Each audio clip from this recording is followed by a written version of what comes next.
Welcome to the Encore Audio Archives YouTube channel. I'm Taper Dave, and this is my channel. I've uploaded hundreds of talks here that I've recorded at meetings in West LA, and I've also recorded conventions starting in 2013. I've got a bunch of those up. And Walt and Mary Murray, the original owners of Encore Audio Archives, started the company in the 80s, and Walt recorded Joe and Charlie's and a bunch of stuff down in Vista, California. My sobriety date is June 20th of 1994.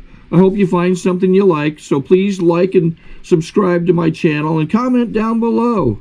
If you want to hear something that I don't have or that you don't see, I'll see that I get it. Anyways, take care and have a great day if you want to. To obtain additional copies, receive a free catalog of AA and Al-Anon talks, or to find out about our tape and CD of the Month Club, call Encore Audio Archives at 1-800-878-1308, or visit our website at www.12steptapes.com. Up there, you're on your own. Anyway, out of the courtesy to the speaker and those around you, please put your cell phones away. If you shared at the last meeting, I'll be surprised. I have two young men with me this morning who are going to help us. Start us off. Jim, would you read the 12 steps, please?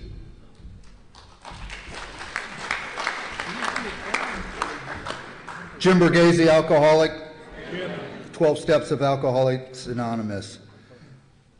We admitted that we were powerless over alcohol, that our lives had become unmanageable. 2, came to believe that a power greater than ourselves could restore us to sanity. 3, made a decision to turn our will and our lives over to the care of God as we understood Him. 4, made a searching and moral inventory of ourselves. 5, admitted to God, to ourselves, and to another human being the exact nature of our wrongs. 6, we are entirely ready to have God remove all these defects of character. 7, humbly asked Him to remove our shortcomings. 8, made a list of all persons we had harmed and became willing to make amends to them all. 9, made direct amends to such people wherever possible, except when to do so would injure them or others. 10, continued to take personal inventory, and when we were wrong, promptly admitted it. 11, sought through prayer and meditation to improve our conscious contact with God as we understood Him, praying only for the knowledge of His will for us and the power to carry that out. And 12, having had a spiritual awakening as a result of these steps, we tried to carry this message to alcoholics and to practice these principles in all our affairs. Thank you, Jim. Now I've asked Steve to please read the 12 traditions. Good morning, my name is Steve, and I'm an alcoholic. Hi, Steve. The 12 traditions. 1, our common welfare should come first. Personal recovery depends upon AA unity. 2, for our group purpose, there is but one ultimate authority, a loving God as He may express Himself in our group conscious. Our leaders are but trusted servants. They do not govern. 3, the only requirement for AA membership is a desire to stop drinking. 4, each group should be autonomous except in matters affecting other groups or AA as a whole. 5, each group has but one primary purpose, to carry its message to the alcoholic who still suffers. 6, an AA group ought never endorse, finance, or lend the AA name to any related facility or outside enterprise, lest problems of money, property, and prestige divert us from our primary purpose. 7, every AA group ought to be fully self-supporting, declining outside contributions. 8, Alcoholics Anonymous should remain forever non-professional, but our service centers may employ special workers. 9, AA as such ought never be organized, but we may create service boards or committees directly responsible to those they serve. 10, Alcoholics Anonymous has no opinion on outside issues, hence the AA name ought never be drawn into public controversies. 11, our public relations policy is based on attraction rather than promotion. We need always maintain personal anonymity at the levels of press, radio, and films. 12, anonymity is the spiritual foundation of all of our traditions, ever reminding us to place principles before personalities. Thank you. Thank you. Thank you, Steve. Around the nation these days and other nations, there are several movements that enough to send shivers down your spine. Up in Toronto, a major movement these days are atheists in Alcoholics Anonymous. Don't ever mention God's name or any intimation thereof. By the way, whoever brought me this cup of coffee a minute ago and took my 2 cups of coffee with sugar and cream in them, would you like to come and get this cup of black coffee? Because I ain't going to drink it.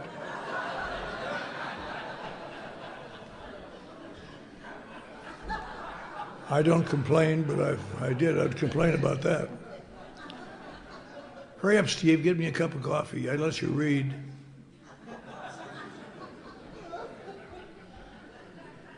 You drink black coffee? Well, there it is over there. Jesus. Welcome to the Sunday morning Chinese fire drill.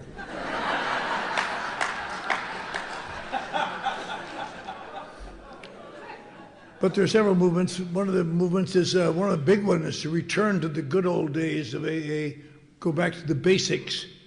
And I hear about that and I wonder, when are they talking about? When I got sober in the 1950s, most of the people around had been here for the basics, and they didn't seem to talk any different than they talk now, for some reason. What would be different back in the basics? Well, they say back before 1950, before the tradition, so just like a mess, big mess. And there's a lot of movements going on, but one of the great movements is to return, to return to what we do and do best. That's what I'm here to talk a little bit about this morning.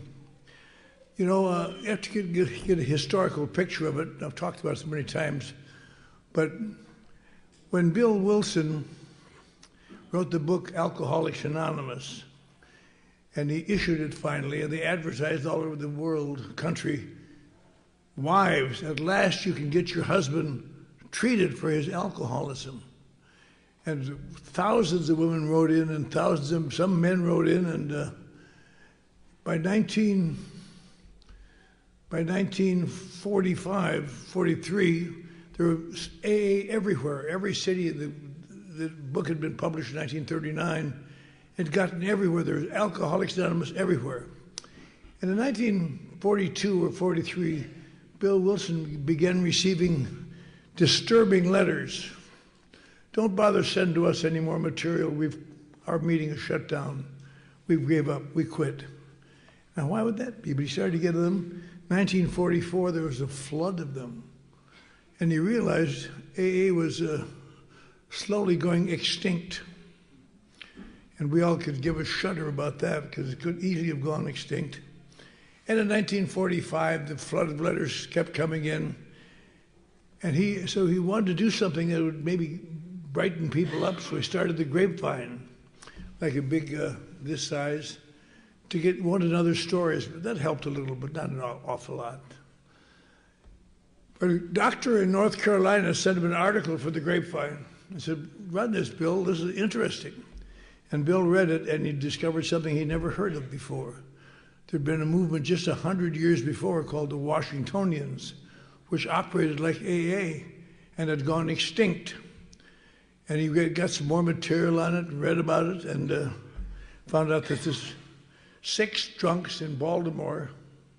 One guy just got out of the jail again, came out and told his friends. He said, oh, that damn spiritual guy down there, that minister told me he'd know how I felt, but he doesn't know how I feel. You guys are the only guys who know how I feel, and you're all drunk too, so what good is that? So they decided maybe we could help each other. When we feel like drinking, call another one of the guys and go over there and talk to him. Maybe they'll stop. And if that doesn't, I don't know how it can work, but they tried it. And they wrote a little contract they'd all signed, and elected 5 officers and 1 member. Who do you identify with? And people all over, come on, you're joking. You drunks can't keep yourself sober. How are you going to help each other? But they somehow stayed sober. And they got a few other guys. They got to be 10 or 11 of them. And some guys from Philadelphia came down to see what was going on. And they saw this. They said, gee, you just talk to each other and help each other. They went back and started a little group up in Philadelphia. And a group came from New York, and a group came from Boston. The word got all the way up there. And they are very lively groups. And they really are coming along well. And Bill ran this article in the readers or in the grapevine about the Oxford group, and people read it and just all joined in. So by 1945, there was a resurgence in Alcoholics Anonymous around the country. And Bill thought, I got to make use of the experience these guys have had, because they went out of business 100 years ago. They got to be very big. They estimated 100,000 sober alcoholics by 1845. Then they got together and they all decided, we've helped all the drunks there is. Let's help people with emotional problems and who are on drugs and things like that. So they set aside the alcoholics and began working with other people. And by 1848, they were extinct, and nearly all of them died on the street drunk. So Bill wanted to stop that from happening. So he sat down and read about the Washingtonians and read these letters he had, and he wrote the 12 traditions. That's where they came from. Just think, AA operated for almost 20 years without traditions. And it caused a lot of furor, of course. And he issued them one by one in the New Grapevine, and he caused a stir of opposition around the country. We don't want no rules! We're here for love, goddammit! You know. And he threw his wife in the sidecar of his motorcycle, went up and down the East Coast, stopping and meeting, explaining these are not rules, these are suggestions to save us. And he got a little take, but not much. And people in Akron didn't like him. People in New York didn't like him. So Bill and Dr. Bob, their followers always hated each other. People in Akron says, that New York, they're a bunch of big city pukes. And the people in New York said, who cares what those shit kickers think in Akron, you know. But Bill and Dr. Bob got along well together. And so they talked to each other, let's have a meeting, get everybody there from all over the country, at least a representative, and try to explain these traditions, that these are not rules, our life depends on them. So they got a meeting. People in Akron said, we'll go to a meeting, we won't go to New York. And the people in New York, not to be out-spiritualed, said, we'll go to a meeting, we won't go to Akron. So Bill and Dr. Bob got together and said, Cleveland. Okay, we'll all go to Cleveland. So in 1950, they held the first and what was to be, they thought would be the only big convention in Alcoholics Anonymous history. And I have the tapes home of that convention. The quality of the tapes is very poor, I mean, the physical quality of it, but it's good listening. Most of the speakers at that convention were not alcoholics, because they were so trying to show people that how much we've helped. There was the warden of what? The warden where Johnny used to be. He wrote in and complained about Johnny, but there were speakers there, warden of big penitentiaries, government workers, and so on. And on Friday night, Bill Wilson talked and gave his story, which he always did from then on as long as he lived on Friday night. And they had Dr. Bob was dying.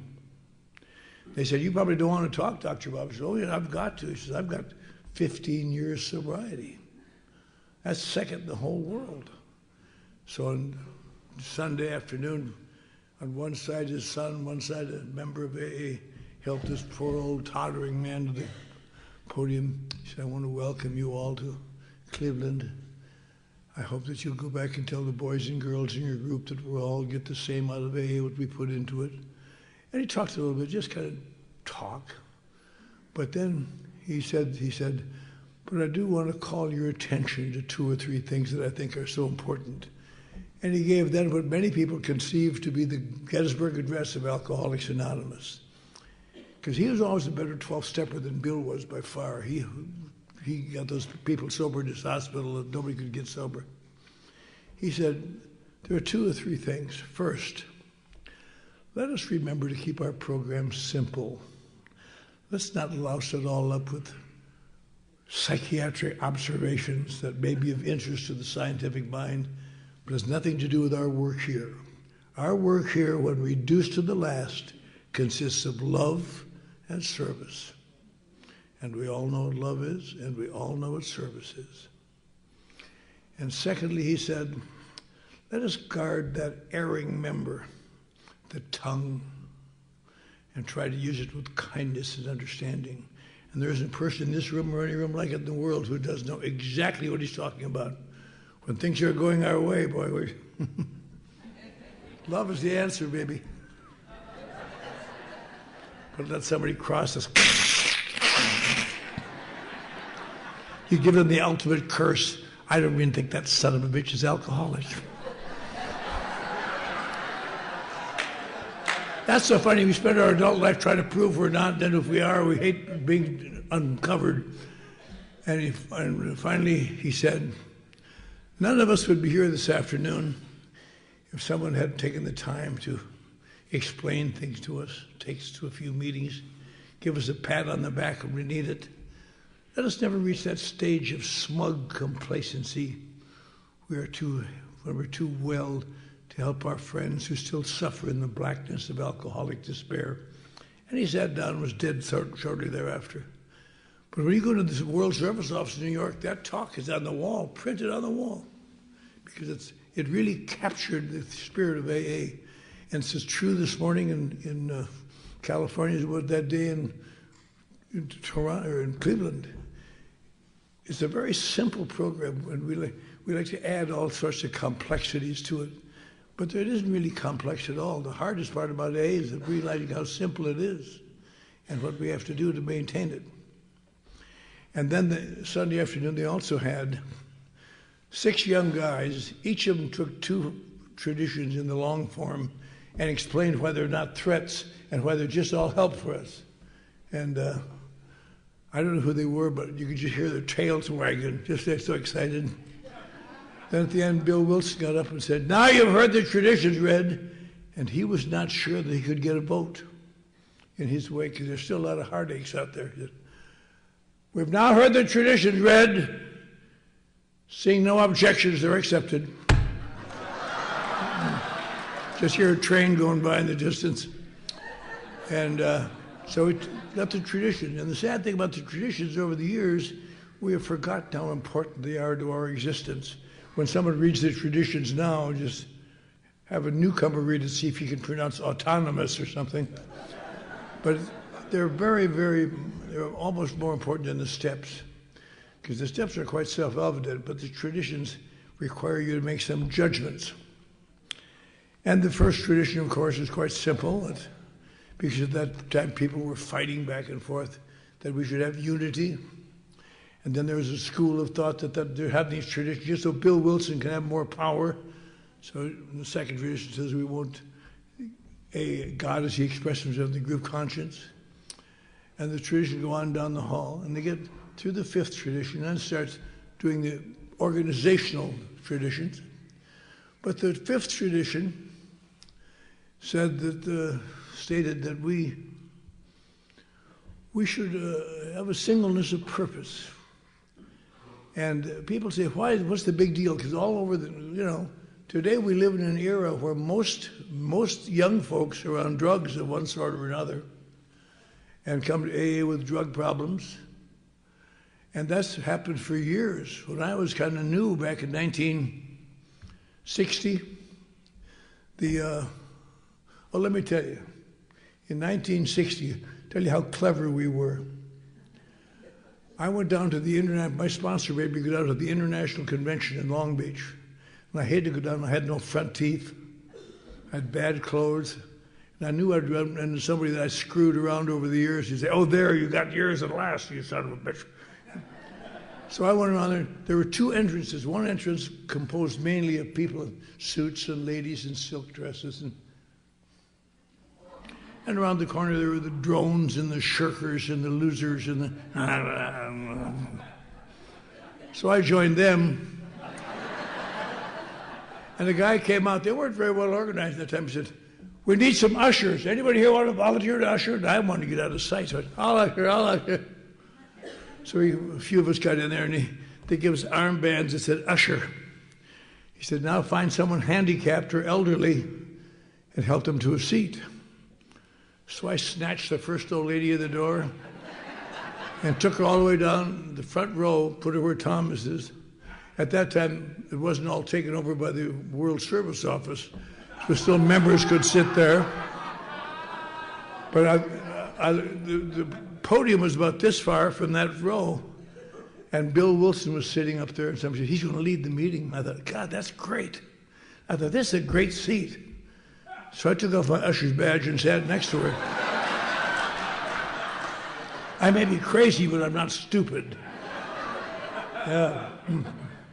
And Bill Wilson, it was a great meeting. I remember he introduced Sister Ignatia, he introduced Lois, he introduced Father Dowling. Really outstanding. Especially, I've been slipping for years around AA, and these are all common names to me. And good to hear them. In fact, at that convention, Sister Ignatia talked later on at the convention. And it's so touching to hear her talk. It's like hearing living history. And I was just taken back by it. I was converted, and I rushed up afterwards, and I thanked her. I gave her a kiss on the cheek. And I thought, oh, maybe I shouldn't have done that. And I said to her, I think I said, "Is it okay to kiss a nun?" And I think she said, "As long as you don't get in the habit." That was a long time. I can't remember every word from 60 years ago, for Christ's sake. But that was a great convention. And all the historic figures talked at that convention. And they certainly, I know when I left with a guy named Eddie Regan, who was an old guy going to give me a ride home, an older guy than mine. And we both sat in the car with tears in our eyes and said, "Boy, wasn't that something? That's what life is supposed to be." And we both never drank again until he didn't drink till he died. I haven't drank yet. But it captured me. But that convention was a lovely convention. But even then, in the late 1950s and 60s, there was a movement afoot to, well, what do we do with the narcotics addicts? I mean, not like they used to have stuff they used in the 1840s, but still the 1940s. And one guy in Los Angeles that I knew well, Jim Willis, turned out he was a gambler primarily. But AA was helping him. So he got his gambler fellows and brought them to meetings, and then, I don't want to listen to these old losers crap all the time. So he wrote to New York and requested permission to use the 12 steps for gamblers. And he became the first movement ever outside of AA who used the 12 steps. And he formed Gamblers Anonymous, which became very successful. In fact, you go around the gambling centers of the world now, you find his picture on the wall, Jim W., like we have Bill Wilson on our walls. And he got so active in it, and you hardly ever saw him at meetings. He stopped going to meetings. He was busy taking it. And so everybody felt bad when he got drunk and died. But apparently he was an alcoholic as well as a gambler.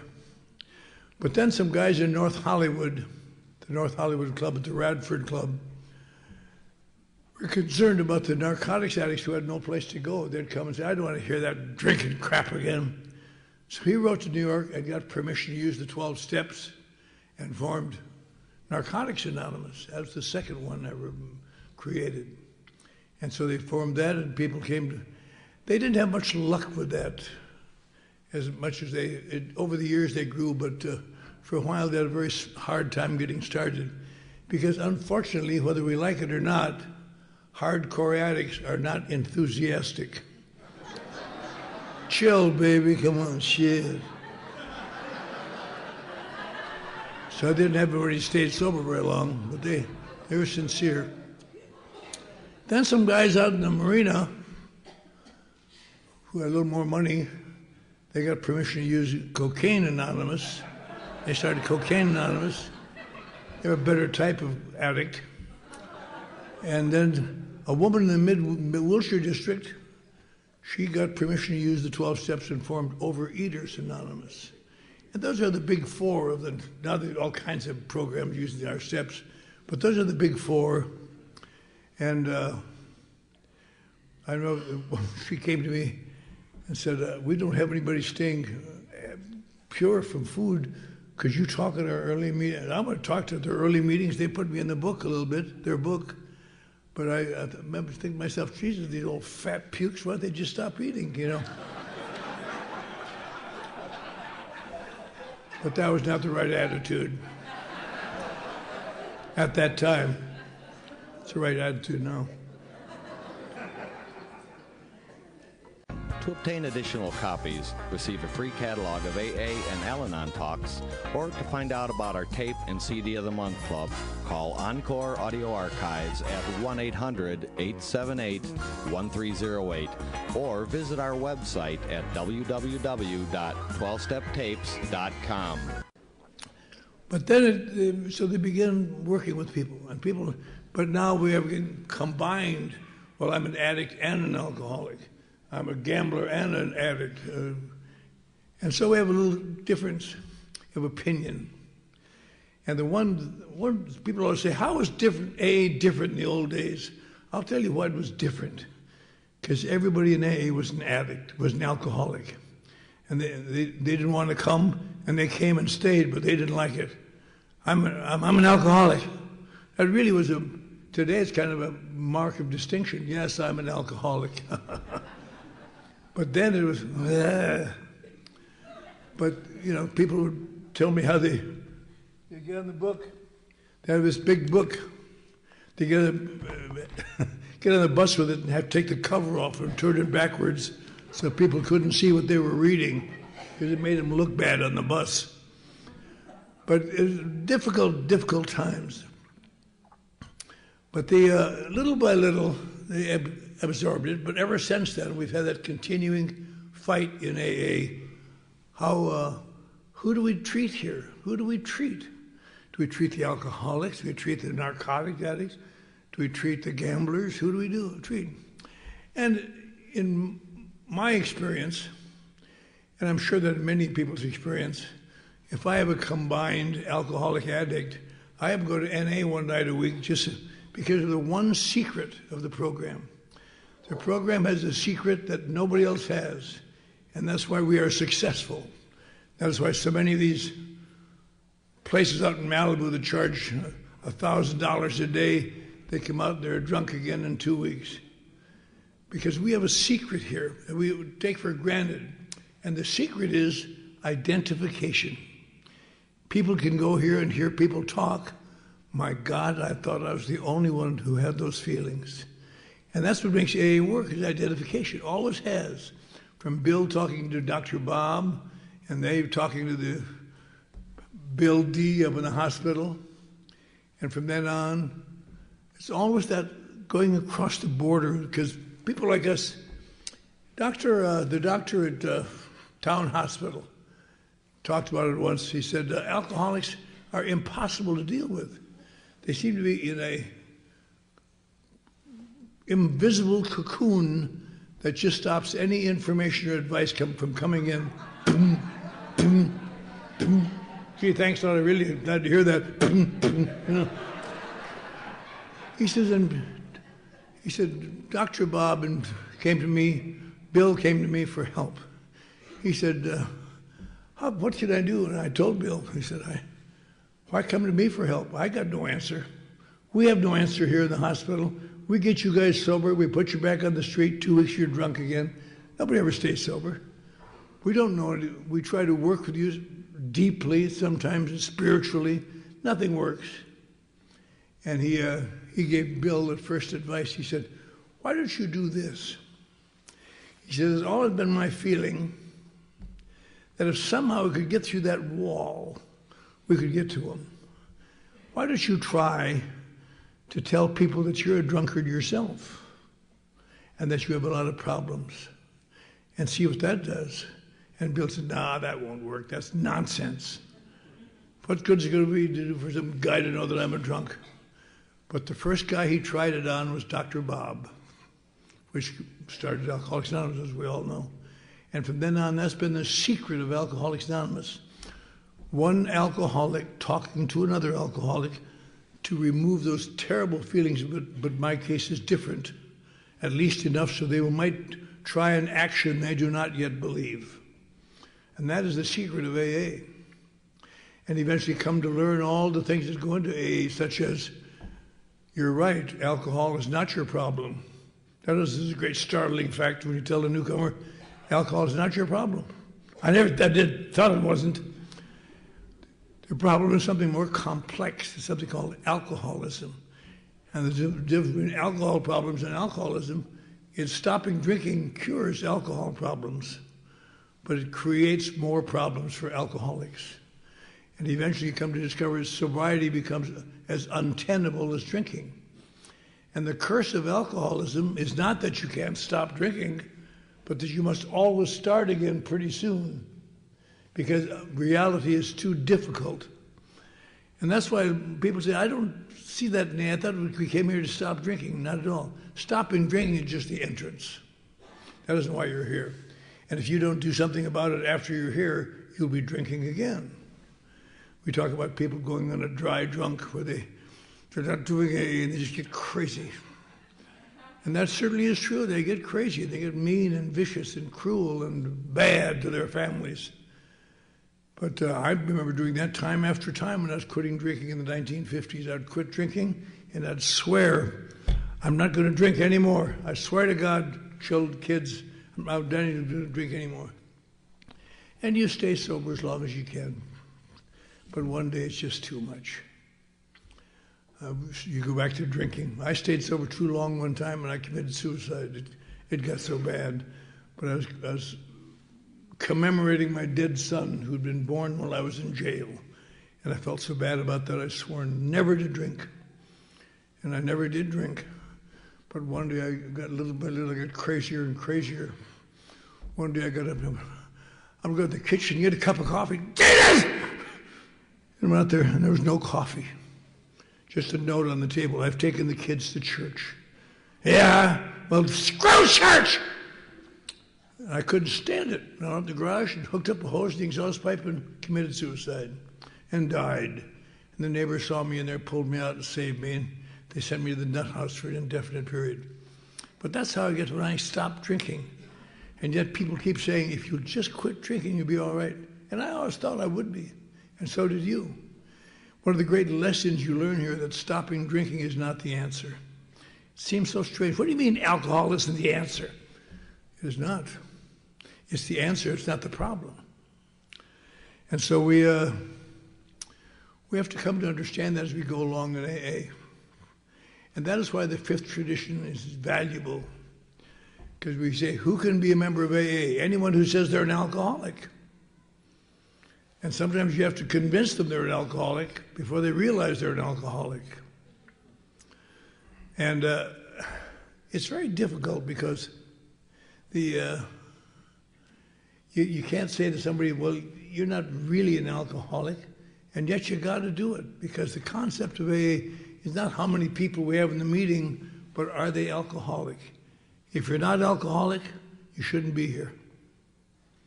Not that we don't love you, but without communication, we have no secret. Without that secret, there's no sobriety.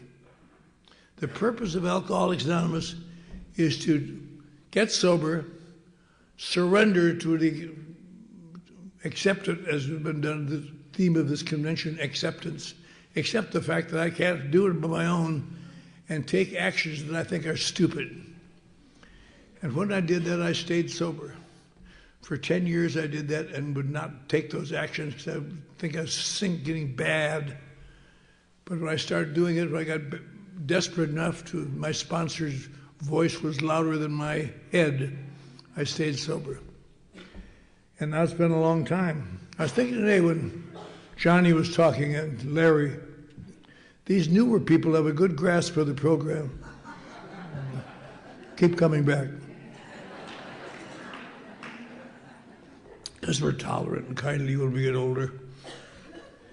But Alcoholics Anonymous continues, and the battle is always the same in the trenches. Is getting someone to surrender before they get drunk.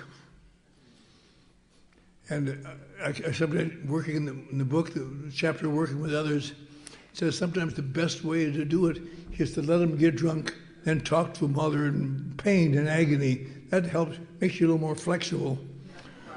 But the number one problem we have here is how to sustain the fact that you must be an alcoholic to be a practicing member of Alcoholics Anonymous. In fact, there's a little folder out called Problems Other Than Alcohol, where Bill describes these things and specifically, very coldly. He said, can a non-alcoholic be a member? No. Can a non-alcoholic talk? No. We have nothing to say with the non-alcoholic. I know they mean well, but that's why they created Al-Anon, because many of us had people with us advising us and guiding us more than we wanted to hear. Shut up in there! I'll give you another one.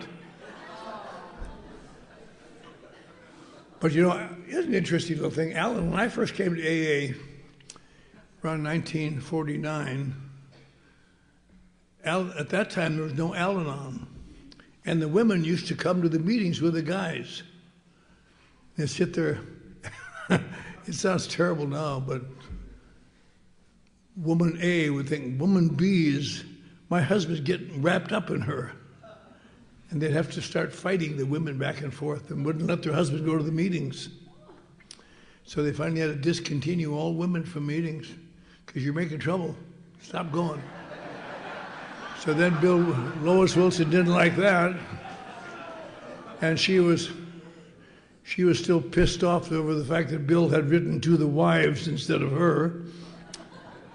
And so she eventually came up with the companions in the spirit of Al-Anon, which has been a wonderful thing.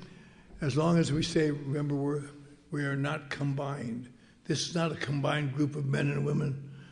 Al-Anon, Alcoholics Anonymous, each are separate as sons of Norway. And that's why people sometimes don't understand. Why can't you let an Al-Anon speak in an AA member, in an AA meeting? Because they're not alcoholic, that's why. How come you won't let a psychiatrist talk? Because they're not alcoholic, that's why. No matter how good they are, how much they know, I guess you can have them talk as long as you identify the fact they're not alcoholic, they're just talking their own opinions. But that is the number one problem of Alcoholics Anonymous. Not problem, but things to be surmounted always. We have to be an alcoholic. Remember, that's why they say in the fifth tradition that singleness of purpose. The singleness of purpose is to break through that wall of alcoholics. That is our purpose entirely. Unless we do that, pretty soon he's gone again, or she's gone again. And we all have gone through that. Anyone who's ever sponsored anyone has watched that happen. Sometimes the light goes on, and sometimes it doesn't. And you don't know how to get through there. And sometimes they die out there. And then, what could I have done differently? What should I have done differently? You can think of a lot of things, but the number one fact is I couldn't get through the wall. They would not permit me through the wall. And that's what it's all about, really. Our wall here keeps us from staying sober. And all the AA talks we hear, all the good AA talks at any rate, talk about how I broke through that wall, how I got taking actions I didn't like, how I came to saying thank you to people I hated, things like that, little dumb things. But that's the first hole in the wall, and pretty soon the wall goes away little by little. And everybody in this room has been sober very long, is familiar with taking actions that you don't agree with. You don't want to do it, but that's what you should do.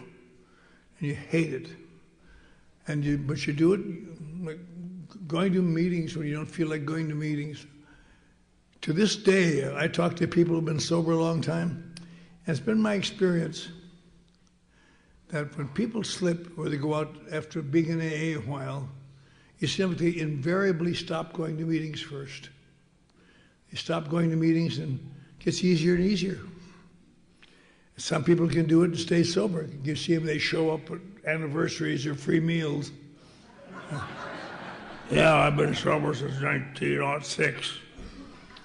But as a rule, people who stop going to meetings get drunk because the curse of that sober insanity comes back. Little by little, I become full of self again. Everything becomes too difficult for me to understand, and so I have a difficult time with it. So I think that one of the things we have to do, I suppose, and I have to do it as much as anybody, remember how important the traditions are and what they mean, because without them, we are extinct. We wouldn't be extinct if we lost the steps, but we'd be extinct if we lost the traditions. Because the traditions are what guide us, the singleness of purpose, that nobody is in charge. It's the only organization in the world where nobody's in charge. Some people in New York that do some mucking around over there, who knows what they're up to. But we have an international convention and see those 60,000 people a few weeks ago in Atlanta, and the 55,000 people before that in Texas. And you remember that what a tremendous thing it is all over the world. Every one of us have come here feeling, but my case is different. You don't understand. I have sensitivities. Oh, do you? And it's easy to laugh at them when you're over through them, but not much fun when you're in them. Oh, woman looked at me funny on the bus today. Really? Don't blame her. And it's such a simple program. And I think sometimes the program is too simple. We have to make it more complex to hold our attention. And it's, I don't know if we mean to do it or not, but we do it. And we get in. I'll tell you, if you ever get bored, you think life is tough, sit down and read the 12 concepts. Have your gun right along with you.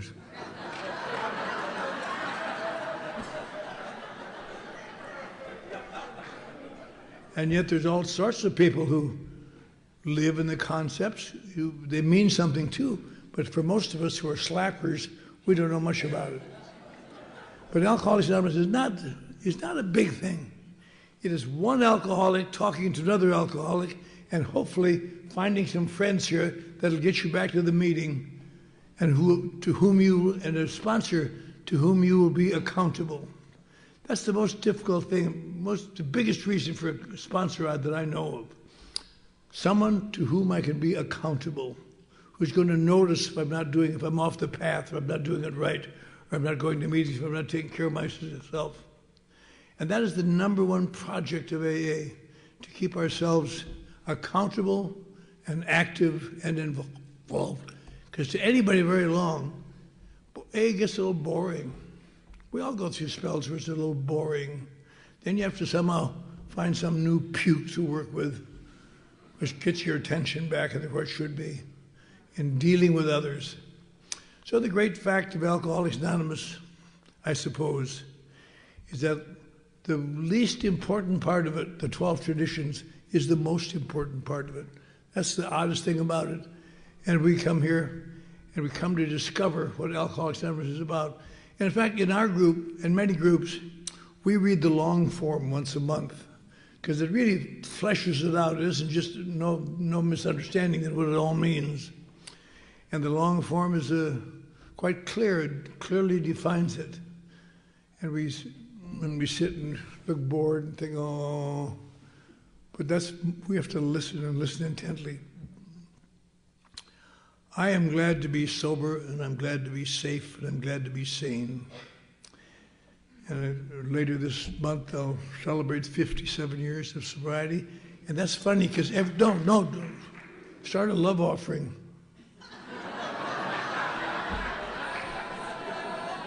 worth a shot, you know. But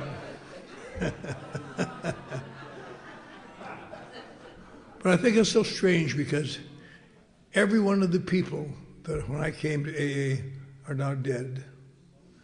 And most of them thought I would never make it. There was a movement afoot to ban me from the meetings for a while, just because I had a smart mouth.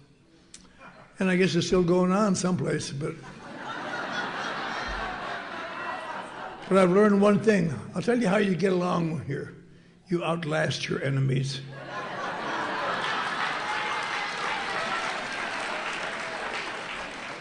Just keep going so you go to me and say, in the old days, it wasn't this way. You sit down and have somebody bring you coffee. But Alcoholics Anonymous is a remarkable, remarkable invention of 6 guys, 6 drunks on a street corner in Baltimore got the idea, maybe if we talked to each other, we could keep from drinking. Who would think that it would extend into 2.5 million members all over the world? And the weirdest thing about it is, like many people who've been sober a long time, I've had the opportunity to go speak in foreign lands. And the damnedest thing of all, you go to a meeting there, and except for the accents, you hear the same crap you hear in your home group. Just exactly as though they were reading it. Val, they're screwing me around on the verk. Oh yeah, I know that one. But she doesn't understand me. You're right, she doesn't. It's just so, who would guess there'd be all these millions of people who each of them significantly felt there's no one like me in the world. No one has these feelings. Remember, the thing that convinced me was that, but I know I'm not an alcoholic because my problem isn't alcohol, because my problem are my feelings. And sometimes I get depressed and sad, and people they treat me badly. And much to my surprise, my sponsor pointed out those are universal feelings among alcoholics. And that's just what we're here for. We're not here to see how long we can stop drinking. We're here to change our perception of reality. Because alcoholism is certainly a disease of perception. And no matter what you tell somebody who's in alcoholism, they're going to see it entirely different than you see it. You say, isn't this a golden day? No, it's a crappy day. Oh. But when we come here together and watch, I sometimes get disturbed because I think, I don't know if I've ever improved all that much since 1950s or not. But thank God, in working the program, the rest of the world has shaped up, little by little, little by little. So it's now most of it's up to my standards now. Someone asked me the other day, you know, that you're disappointed in people who make money off alcoholism. And that's not exactly true. But they say, you are an operator of a Skid Row mission. That's true. I've been in a Skid Row mission for 41 years. But the people come in to me, lonely, sad, desperate alcoholics, and say, would you be my sponsor? And I have to tell them, no, I can't be your sponsor because I can't take money for helping you. It's just that simple. So I send them to somebody else who will help them. And we get people, it's nice sometimes. I go to my home group on the West Side, and almost every week somebody gets up there and says, I want to thank the Midnight Mission for my sobriety. We didn't keep them sober. We got them so that we could send them to AA and get sober. Because no one's going to get anybody sober around here except the toilet. That gets you sober. But what keeps us sober is the secret of Alcoholics Anonymous. Identification. That's why we ask that you be an alcoholic. You can be an alcoholic although we recommend you don't get up and say it every time. I'm an alcoholic and I torment dogs. Nobody cares what else you do. Well, my dog does, but I don't. But don't say you're When you say you're saying, look, my case is different. And that's the one biggest enemy we have. My emotions telling me my case is different. So you be an alcoholic, and tomorrow night if you want to go to NA and be an addict, and go Friday night have a big meal and go to OA and had a little slip today and I really feel wonderful.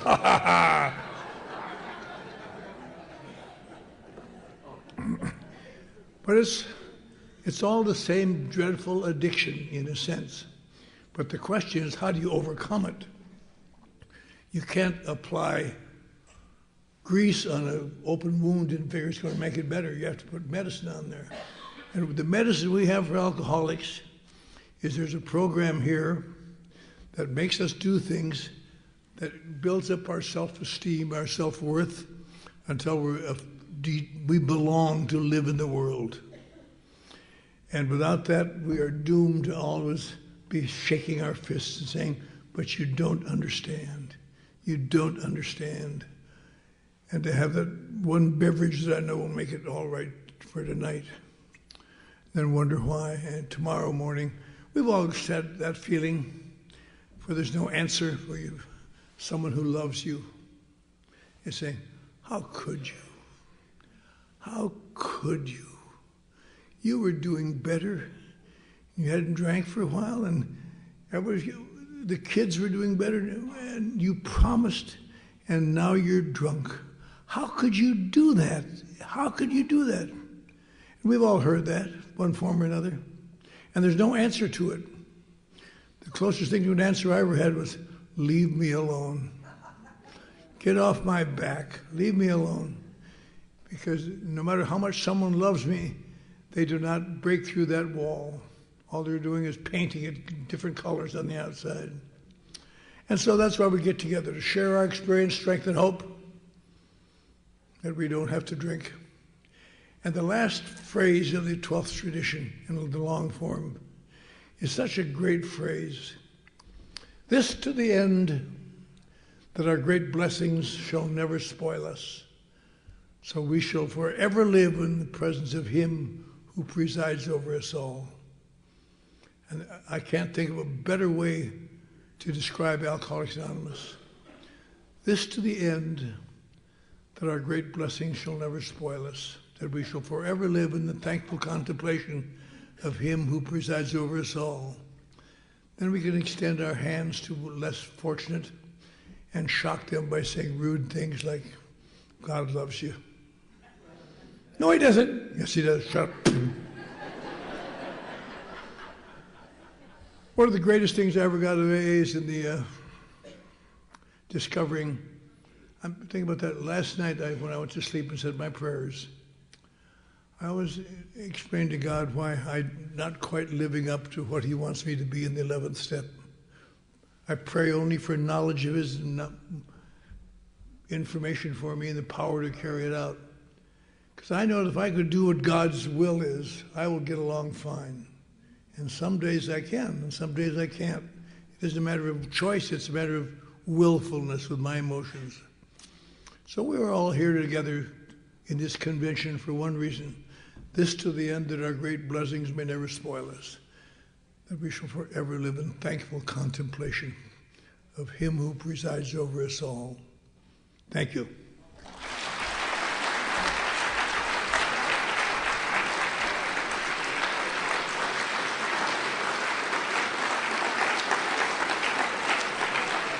I don't know what happens next.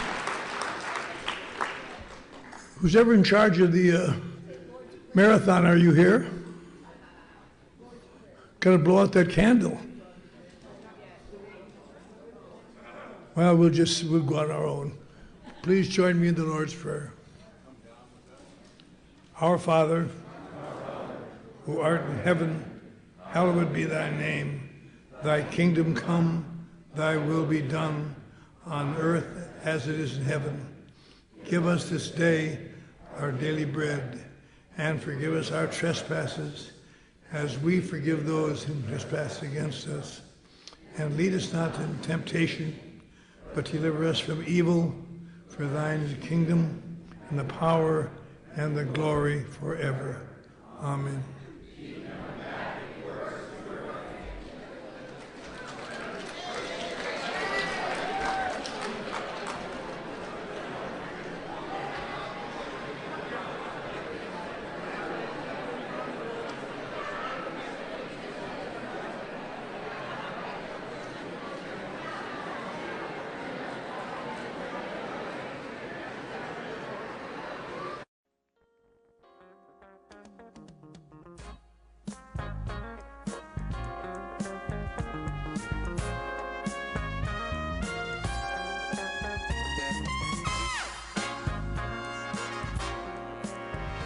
We hope you've enjoyed this recording.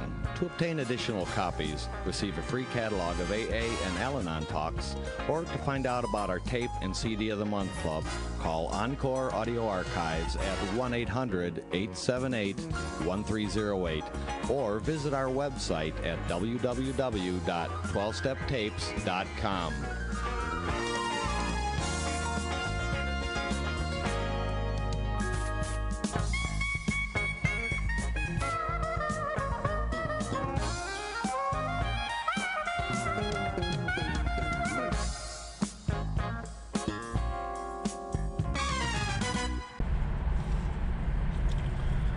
Okay, this is how I prepare my drone for launching. I like to do it inside the cab of my truck so I'm not standing outside in the weather. To install the joysticks for control, up and down, right and left, powered on. I have an Android phone that I use to connect it to the drone with, and it's actually controlled through the iPhone through an app. Oops, wrong way. It's actually controlled through the iPhone, or through this Android phone through the app. It's actually controlled through the Android phone through an app, and you connect it through this short connection right here.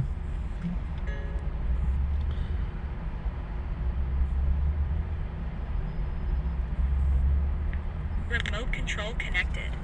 Remote control's connected. So I pull out the drone. I have to extend the legs. Long legs extended first, then the short legs. Remove the gimbal protector.